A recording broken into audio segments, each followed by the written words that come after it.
So I wrote this treatment, but again, that feels very right for like where I'm at right now. And honestly, I just can't wait to get on a stage and feel alive again.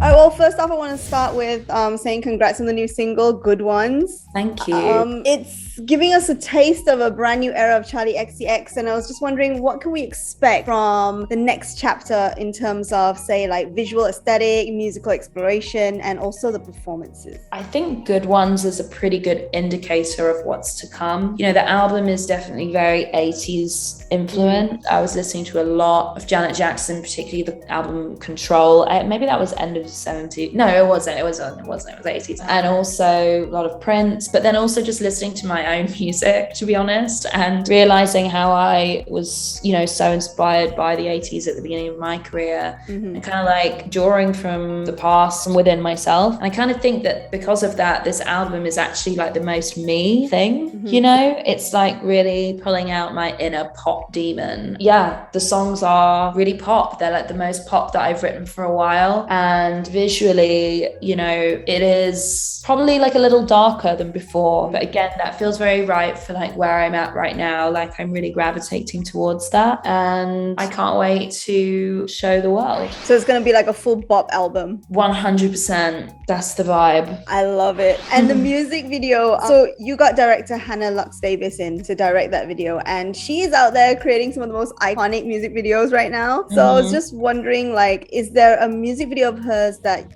in particular that you saw and thought, okay, I really want her on Good Ones? Well, we actually worked together on something before Good Ones. And that was actually why I really wanted to work with her, because I loved how she worked. She was so smart and in control and really like understood how to like run her set and like work with talent. And I thought that that was really impressive. And also, yeah, I mean, I love how glam her videos are, you know, and my videos in the past have been a little more like rough, I suppose, which I love. But I really wanted to sort of go somewhere that people wouldn't really expect of me for this next project. And so I wrote this treatment about going to my dead boyfriend's funeral. And I sent it to Hannah and I like drew it out and everything. And I was like, let's make this. And so we went to Mexico City and we shot it all in one day. And it was incredible. And I also got to like lay in a coffin, which was really fun. All right. And what would you say is the biggest difference between fifth album Charli versus first album Charli? Well, you know what's interesting is it's actually quite cyclical, and I would say they're probably the two most similar albums. There is a lot of kind of leaning into first album Charli, because I think, you know, coming full circle, it's like maybe who I like the version of me that I am most truly am at this moment. So I would say that you could actually really draw a lot of comparisons between the two records, which is interesting. And you actually went on tour with Taylor Swift before the pandemic when live music was still a thing.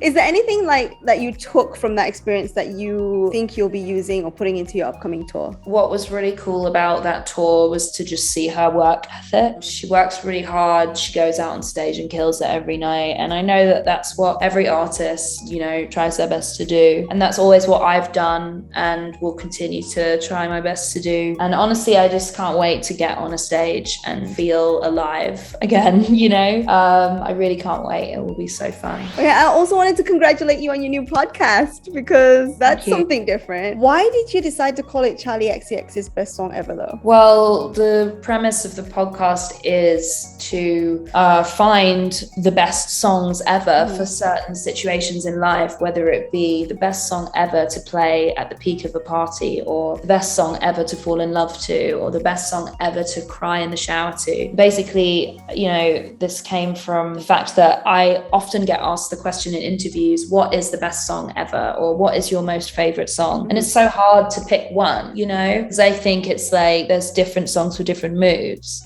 So yeah, this podcast is about me getting on with amazing guests, and they kind of like come and tell me their best songs ever, depending on different situations. And we've had some really amazing guests, from Biba Doobie to Mark Ronson to Addison Rae, Christine and the Queens, lots of really great people. And it's been very fun to chat with them about music. Do you have anyone that you're hoping that will come onto the podcast soon? I'd love it if Bella Porch came on. That would be really cool. She's so sick. Yeah, I haven't asked her yet though, so we'll see.